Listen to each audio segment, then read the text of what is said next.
যারা এখন একটু ফ্রি আছেন বা কিছু বলার সময় আছে, আজকে ইয়ামুল জুমআ, জুমার দিন, বেশি বেশি পড়বেন আল্লাহুম্মা সাল্লি আলা মুহাম্মদ ওয়া আলা আলি মুহাম্মদ কামা সাল্লাইতা আলা ইব্রাহিম ওয়া আলা আলি ইব্রাহিম ইন্নাকা হামিদুম মাজিদ আল্লাহুম্মা বারিক আলা মুহাম্মদ ওয়া আলা আলি মুহাম্মদ কামা বারাকতা আলা ইব্রাহিম ওয়া আলা আলি ইব্রাহিম ইন্নাকা হামিদুম মাজিদ।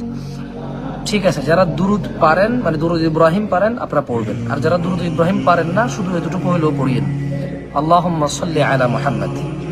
আর যদি পারেন তাহলে এতটুকু বলিন আল্লাহুম্মা সাল্লি ওয়া সাল্লিম আলা নবিয়িনা মুহাম্মদ।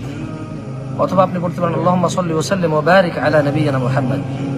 মোট কথা হলো, আমি বোঝাতে চাচ্ছি যারা কোরআন তেলাওয়াত করতে জানেন সূরাতুল কাহফ তেলাওয়াত করেন, যারা পারেন না শিখার চেষ্টা করেন, যারা দুরুদ ইব্রাহিম পরিপূর্ণ পারেন দুরুদ ইব্রাহিম বেশি বেশি পড়েন, মানে গুনবেন না, গুনে রাখবেন না, যতবার পসিবল হয়, যতবার পসিবল হয়, কেমন?